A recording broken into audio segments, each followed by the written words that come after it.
Hello, in the matter of Tiffany Sara Root and Damien Root. Introduction. This is the final hearing in public law proceedings on the 4th of March 2010, in which the applicant local authority, Medway Council, seeks care orders in respect of Tiffany Sara Root, known as and therefore referred to hereafter as Sara Root, whose date of birth is the 28th of October 1997. Damien Root, whose date of birth is the 20th of November 1998. At this hearing, the local authority was represented by Mr. Stephen Tugger, solicitor and senior lawyer for the council. The children's mother, Sara Root, was represented by Mr. M. Beatty of council. The children's father, Anthony Leonard, was represented by Mr. Kevin Sparks of council, and the children were represented through their guardian, Yvonne Wilson, by their solicitor, Peter Donaghy. The position of each party. Medway Council sought care orders in respect of each child on the basis of a revised final plan dated the 12th of May 2011, lodged after the guardian had given her evidence, providing for each child to remain in care of long-term foster carers. In the case of each child, the current carers have agreed to provide the long-term placement. The 4 accusations that were against me are as follows: that Ms. Root failed to provide adequate education for both Chanel and Damien, that Ms. Root failed to ensure that the children's home on the 26th of February 2010 was clean, tidy and uncluttered. Accusation number 3, that Ms. Root failed to cooperate fully with professionals. And finally, number 4, that Chanel harmed herself by purposely shutting her fingers in a door or grazing herself whilst in Ms. Root's care. Medway Council submits that on the evidence all 4 facts are proved. Medway Council goes on to submit that each of the above facts taken individually as well as together support a finding of significant harm in respect of each of the children due to the parenting they have received not being what it would have been reasonable for Ms. Root to have given them, relying on experts' reports by Mr. Flatman and Sean Llewellyn-Jones. Ms. Root is egocentristic, narcissistic and places her own needs first above those of the children. This means that her children have suffered a neglect of their needs and emotional and possibly physical harm which has affected their status and development. Ms. Root observed interactions with Chanel and Damien are emotionally shallow, manipulative, controlling and essentially non-empathetic. Ms. Root has had a rather pathological sense of reliance, having chosen to raise all 5 children as a single parent. The guardian supported the local authority's position on the threshold and disposal. Mr. Flatman supported the local authority's plan concerning placement. However, there was an area of difference between the guardian and the local authority over contact. The guardian's final position was that these plans would only be acceptable if the local authority and the parents entered into a written agreement dealing with the issue of contact, which would be annexed into the care plans. They illegally terminated my contact the year before, in 2010. In respect of Damien, there is no actual evidence in terms of his behaviour and social skills to support Mr. Flatman's opinion that he had suffered significant harm. There is a history of Chanel refusing to cooperate with professional assessments before, i.e. Dr. Shisty on November 2009, and after removal from Ms. Root's care. The local authorities' conduct during these proceedings in relation to contact and lack of a coherent plan as to how to reintroduce contact can give the court no confidence that it will actively implement the care plans to promote contact. Chanel and Damien were removed from her care on the 26th of February 2010 by police following a visit to 216 Maidstone Road by Detective Constable Alexandra Smith and the social worker Janet Weston Mullins on the grounds of the state of the property and the children's appearance. They were taken straight to the Medway Maritime Hospital, where they were described as of average height and weight, clean and tidy and well behaved. The burden of proof. The court reminds itself that the burden of proof throughout this case rests on the local authority. It is for it to establish the balance of probability that the allegations on which it seeks findings to make out and that the threshold criteria are met. Assessment of the evidence received at this hearing. The first witness I heard from, this being District Judge Graham Green, was Mr. Graham Flatman, called by the Guardian on behalf of the children. He confirmed the content of a report which he had prepared in the matter dated the 7th of September 2010, and one correction as to the date appearing on page 109. He told the court that the only additional involvement which he had had in the case since preparing his report was a professionals meeting which had taken place on the 6th of January 2011, concerned with facilitating contact by mother to the children. In his opinion, Ms. Root had apparent competence in many areas of her parenting. The children had experienced neglect of their emotional needs and suffered emotional harm. Was likely to be repeated unless Ms. Root undergoes psychotherapeutic treatment by a fully accredited psychotherapist and a concurrent parenting program. Her personality traits and level of motivation would impact on the length of time it would take for her to undergo the therapy, but the most reasonable prediction of the timescale for this was 1 to 2 years. Ms. Root is a capable person and she could make positive progress in 6 months, but more likely it would take 1 to 2 years.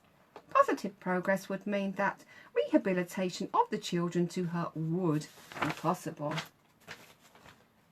Success would be measured by the therapist and would be marked by the therapist and others perceiving that Ms. Root had gained insight into her distorted view of society and developing a more even-handed, measured view of it.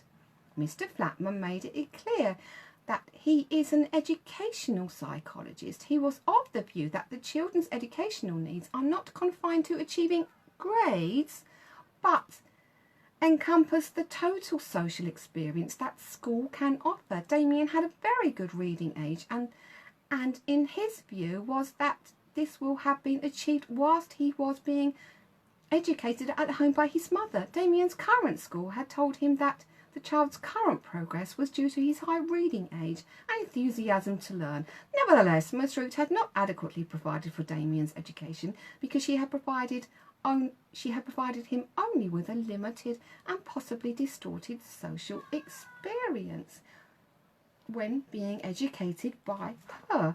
Mr. Flatman said that this was more difficult to answer with regard to Chanel because Chanel was essentially non-functioning on her return to school and not attempting to achieve any levels in her work.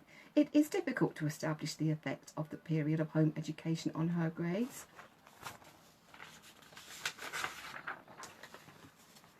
Mr. Flatman conceded that he would have expected the harm suffered by Damien to have had more effect on him than had been noted since his removal into care. Mr. Flatman was ready to concede that the forcible removal of the children by police on the 26th of February 2010 may have influenced the children against professionals.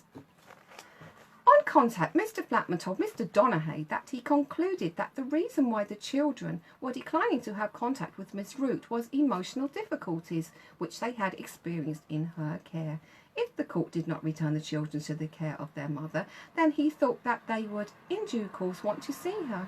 Mr. Flatman told Mr. Beatty that the foster carer had told him that Damien had said to her that he would like to go home in 6 months. Mr. Flatman said that the children have an aversion to seeing their mother because they are afraid of emotional discomfort and confusion they will be under, but in their heart of hearts they may want to see her. The observed contact between Chanel and mother was in his view very concerning and the local authorities should have stopped it. Was that illegally? I next heard from the social worker, Ms. Janet Weston Mullins. She said to Mr. Tucker she confirmed that on the 26th of February she had gone no further than the front room of Ms. Root's home because of the dog kept by Ms. Root, a Rottweiler. Cross-examined by Mr. Beatty, Ms. Weston Mullins told the court that the decision that the home was unfit for the children had been made by the police officer. The social worker conceded that the reference in paragraph 60 of her statement to the long history of reported squalid conditions at the family home on the 14th of February 2008 was in fact based on just one referral from a workman in February 2008 and a report from Medway Housing Association, and that they had to replace some doors due to damage. She apologised for the exaggeration, but agreed that she had no evidence to support that assumption. That's called perjury. She concluded that in the relevant period, the designated teacher for home educated children, Mr. Perrott, who they threatened with immediate dismissal if he discussed the secret meeting, as well as health professionals, were having access to the children, and that Ms. Root had asked her for help with rehousing and to obtain a special educational statement for Chanel. Ms. Weston Mullins had conceded that the children had run away after being placed in care. They had not, however, ran home. That is a brazen lie. They had run home on several occasions. On 2 of those occasions, separately, I hid both my son and daughter. They had been asking the allocated worker to go home during the 3-week period that she was the allocated social worker. Mr. Ian Scriven produced amended care plans for the children. Cross-examined by Mr. Beatty, Mr. Scriven said that Damien is content to be with his current carers, but at some time wants to be with his mum because he loves her. Mr. Scriven accepted that Damien was expressing a wish to return home, but suggested that this was out of a sense of duty to his mother. Damien's attitude to contact, but felt that his refusal to see his mother highlights that his expressed wish to return to his mother is out of a sense of duty. Mr. Scriven said that Damien has few trusting relationships with adults. The local authority accepted Mr. Flatman's advice as to the way forward in that regard. Mr. Scriven explained that the work with Ms. Root on improving contact agreed on the meeting on the 6th of January 2011 had not taken place, as the work with Chanel had not changed Chanel's attitude to such contact. He had not given Ms. Root feedback on why the plan for improving contact agreed at the meeting had not worked. Mr. Scrivens was then examined on the circumstances in which the contact by Chanel to mother ended. He changed his account of these circumstances as he gave his answers. That's called perjury. First, he said that Chanel had cancelled contact at the end of the week in which Ms. Root had cancelled an appointment due to her car breaking down. He said that Chanel had been critical of her mother for not finding alternative means of transport to the contact. Then later that week, she had asked for a break in the contact. Subsequently, Mr. Scrivens concluded that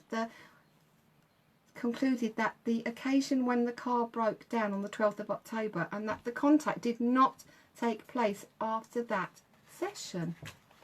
Mr. Scrivens told the court that Chanel distrusts most adults. She only really gets on with her foster carer and foster carer's family. Whenever Miss Root is discussed with Chanel, she becomes very upset. He had not himself told Chanel that it was better to stop contact. She would not stay in the same room as him at the time. He maintained that since contact had stopped, Chanel had flourished. Chanel has been allowed to settle and to feel secure in her environment. A lot of reassuring will have to be done before contact can be resumed. Chanel is functioning between the ages of 6 and 9. At the time she was age 12. Mr. Scrivens confirmed that contact to Ms. A, my mother, had stopped at the same time as contact to myself, mother. Mr. Scrivens conceded that he had told Chanel that her father wanted to put himself forward as a full carer. That is a brazen lie. He had thought that this was an option. I had been in his judgment in the child's best interest to have told father's position and had not expected it to damage her relationship with Ms. Root. He told Mr. Donaghy that it was in his belief that if he had assessed Mr. Leonard without telling Chanel, this would have impacted on his relationship with her. In the early days, she threw coat hangers and water at him. It has taken a year to get to the point where she will sit in the same room as him. Mr. Scriven's opinion that authority is a big problem for Chanel to uplift her to Northampton would further be detrimental. If the children expressed a wish to see their father, the local authority would promote it. The local authority needed to take time over contact between the children and their father. It would first be indirect contact and would then progress to direct contact if the indirect contact had been positive. As part of the local authority's case, I received an edited statement of unchallenged evidence from Detective Constable Alexandra Smith, who attended Ms. Root's home on the 26th of February 2010, and Janet Weston Mullins. She stated that on that day there was a large aggressive Rottweiler at the house. The garden was a mess. The other unchallenged evidence received by the court consisted of reports of Sean Llewellyn Jones, already referred to above, and Helen Wesley and Sue Good. Dr. Wesley and Dr. Good had been instructed to consider whether Chanel had any medical conditions and the impact they would have on the parenting she required. They concluded that she does not have a diagnosis of an autistic spectrum disorder, but does have a developmental delay, a severe delay in her understanding of language and her ability to express herself, a speech disorder, a motor coordination disorder, and a chromosome disorder. She requires a warm, friendly setting and above average parenting to assist her with her learning difficulties and delay in her development and social skills. She has low self-esteem and needs to be encouraged to do activities in which she can be successful. Chanel does have difficulties with her social interactions. This may well be as a result of the parenting she previously received, but it is not possible to exclude an underlying developmental weakness in her social skills due to her lack of cooperation. In respect of Chanel, I told Mr. Tucker that I had not been aware of the process to be followed to obtain a statement of special educational needs. Finally, I heard from the Guardian.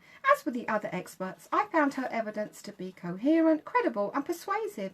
Having confirmed the content of her initial and final reports, she told me that neither the content of the parents' final statements nor the evidence given to the court had caused her to change her conclusions. Cross-examined by Mr. Beatty, she confirmed that her assessment had been based on Mr. Blattman. Damien had not consistently been asking to return home. He had not said every time that she had seen him that he wants to return home, although he had said this on the 22nd of October. The Guardian was honest in her admission that she could not square the fact that he said that he wants to return home with his refusal to have contact. She opined that Damien is very confused and did not want to seem disloyal. It would be difficult for him to understand why he was in care and not back with his mother. Surely if it was long-term neglect for 12 years, Damien would have known why he was in care. The Guardian said that the contact Chanel had with her mother in October 2010, which she observed was okay. In her opinion, Chanel was a very angry little girl. Her ability to understand and make sense of the circumstances in her past and now are limited. The Guardian felt that the local authority should have moved contact on following the meeting on the 6th of January 2011. It had not been proactive enough at this stage. The work with Mother and Chanel should have ran in tandem and not been dismissed at the end of the meeting because they did not reflect Mr. Flatman's approach to attempting to restore contact. The Guardian felt that the version of the final care plans then before the court were deficient. The Guardian confirmed that she had visited Ms. Root's new home in Essex. There was nothing concerning about it initially, but the garden was dangerous and needed sorting out. The Guardian did not, as far as she was aware, know of Ms. Root's move. The children, I apologise. She would be holding final meetings with them, and if they were amenable to such discussion, she would discuss Ms. Root's moving with them there. Contact with mother should be looked at before contact with the father. Finding of the facts. Failure to provide adequate education.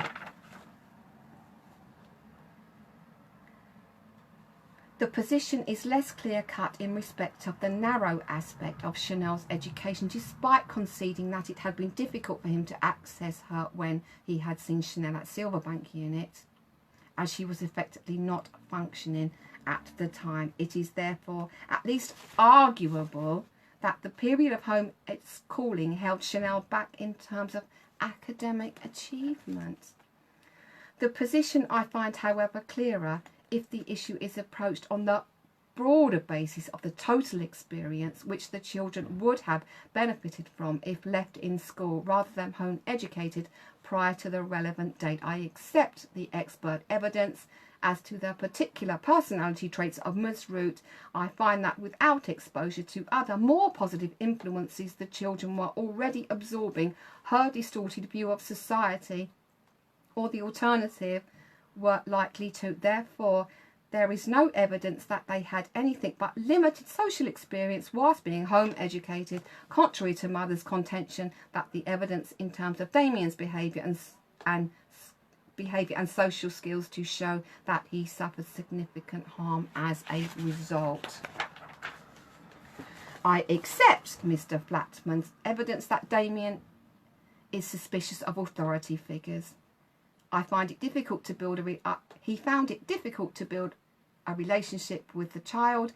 The fact that he settled quickly at school following his removal into care is to be contrasted with the evidence he took longer to come out of his shell and interact with his foster carers. Mr. Flatman said in the context of the review of the effect of Damien's removal from school, that experience in foster care was more in line with him having suffered significant harm. There is similar evidence in respect of Chanel, including unchallenged evidence of Mr. Scrivens as to Chanel's behaviour towards him when he was first allocated to the case, and the fact that it took a year before Chanel would sit in the same room with him, as to the unchallenged evidence of her refusal of many months to function in the educational unit. Mr. Flatman said that it was unusual for a child to have the negativity which both displayed towards professionals. I can therefore accept the conclusions and find that they were adversely affected by his mother with particular personality traits, home educating the children in the way she chose to educate them, provided few, if any, social opportunities for them. State of the House on the 26th of February 2010. I agree that I must be very cautious in regard to the evidence as to the state of the home on the 26th of February 2010, which Janet Weston Mullin actually gave, was limited. Non-cooperation with professionals. The local authority's allegation is conceded in respect of social workers. I accept the local authority's contention that the significance of the concession is that it shows that Ms. Root is prepared only to work with those who she feels providing her with a benefit. Chanel's self-harming. I accept the submission of Mr. Basie that there is no evidence to support a finding that the self-harming behaviour resulted from any neglect by Ms. Root. Threshold. The public law case has no jurisdiction to make any public law order unless and until the so-called threshold criteria is met under the Children's Act 1989 are established. I accept the local authority submissions that harm to a child may be caused in many ways, but it includes the impairment of physical, intellectual, emotional, social or behavioural development. The extent of harm must of course be significant. Significant is not, nor has it ever been, defined by law. I find that the threshold criteria have been met in respect of each child in this case for the following reasons. Firstly, I already discussed above, I find in light of the evidence of the experts instructed in this case, in particular Mr. Flatman, that the children suffer significant harm in their social and behavioural development by being kept out of school. I accept Mr. Flatman's evidence that the attendance by both children in school would have lessened the impact of the skewed view of the world and professionals held by Ms. Root, highlighted by the lack of social contact at home provided by her. I accept his evidence that Chanel would not have made the progress she's making now if she had remained at home. I further find that as a result of her personality traits, the harm by Ms. Root's care given to each child not being what it would be reasonable to expect a parent to give them. Chanel.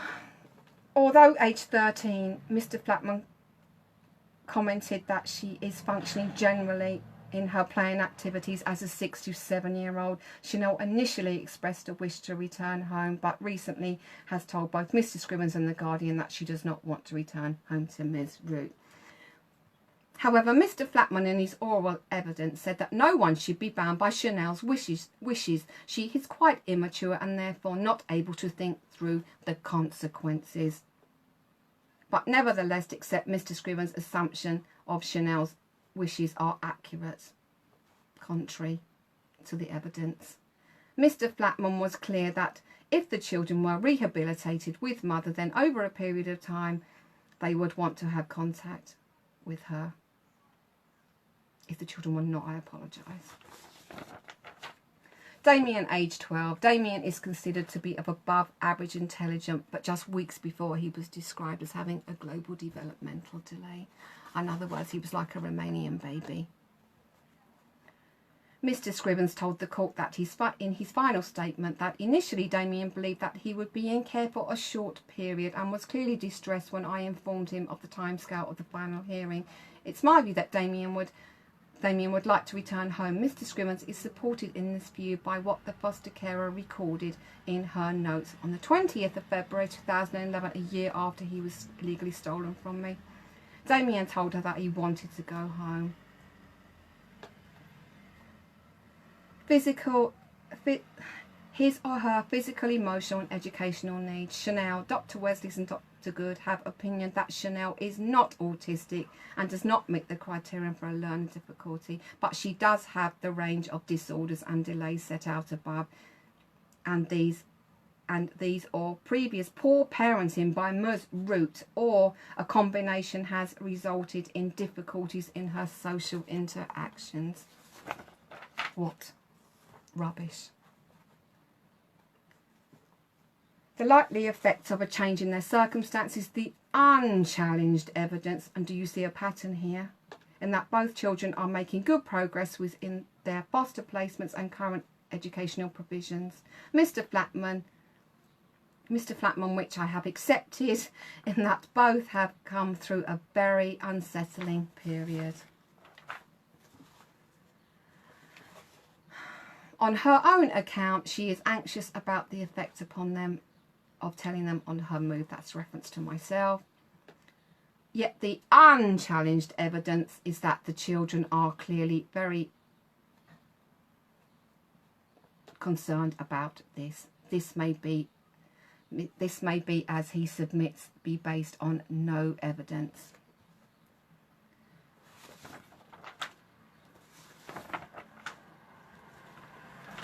I would like to conclude reading that judgment there. Last February, I was summoned to the High Court before Lady Justice Tice for contempt of court. I was sentenced to 9 months at Bronzefield Prison. On my arrival, I intended to go on a hunger strike, but very quickly I became so unwell that I could not eat. I did lose a certain amount of weight. I was denied my legal phone call for a week. You can make of that what you wish. After speaking to my very lovely legal person, my solicitors, I asked if I could purge my contempt. After 23 days, I was taken back in handcuffs in the riot van back to the High Court. And Lady Justice Tice, I had a little whisper in my ear that she'd already came back after her 5 allocated days off. She'd already signed the order for my immediate release. But she made me stand in the stand, give her my spiel about I would be good. I'm sorry that I breached an injunction, a non-molestation order and a reporting restrictions order, and that I would not do it again, and that I would be forced to remove everything from Facebook and from a website that I have no control over, and from Twitter. Of course, I was not in any physical state to disagree, and I would, at that point, quite frankly, I would have agreed to anything just so I could be released back to my family. And it was almost Mother's Day, and I wanted to see my children. I did that. It took me several months to recover from my little stint in prison. I do have certain health problems. I was diagnosed in 2012 with an autoimmune condition. I had surgery in 2012. I constantly see my endocrinologist. My issues are very well managed. I do have constant issues with my hormone level and my calcium levels, but at the moment I'm feeling much, much better. It took me several months to recover from prison. I do not regret it because it gave me a certain amount of publicity. The press officer was there, and I'm happy to report that he did write articles about me, and I'm very thankful for that. But now I feel that it's appropriate for me to make a new video, as the last one was almost 3 years ago, and I've been told that I am in a position to sue for defamation. Unfortunately, I'm told that there is a year's limit. Now, I'm unclear as to, I was falsely diagnosed at having a personality disorder in 2010. I did not receive the last piece of evidence via a highly respected psychiatrist until last year, 2019. So I'm unclear from which date I should proceed. But as I've said, I think that this is the appropriate way forward. At the moment, I'm worried that my son and daughter could be the victims of COVID-19. They could be on a ventilator, they could be dead, and Medway Council have no intention of ever speaking to me again. All I ask is that after more than 10 years, I have done my very best every single day to help my son and daughter, but not only my son and daughter, to help the system. It's full of corruption. I believe they take backhanders. It's just a multi-million-pound industry. They just want children in the system. They are used and abused, sexually abused. Please, please share my video. That's all I ask. I want to change the system. I've challenged the judiciary. They've amended my injunction to include hyperlinks. So please, please respect what I have done. Please, please. I've worked so very hard, not just for Damien and Chanel, but just for everybody. So if you could just please support me, share my video, help me once and for all, expose Medway Council, stop them from continuing to destroy lives, because as far as I'm concerned, they've been doing it for years and years and years. No one has really challenged them. I'm gagged until 2023, until the injunction will last until Damien is 25 and Chanel is 26 years old. I have previously put those on Facebook, and my previous YouTube video, I think, pushed them over the edge, and that was why I was taken to the High Court, and that's why I ended up in prison. So please, that's all I ask. Don't feel sorry for me. I'm coming to the end of my life.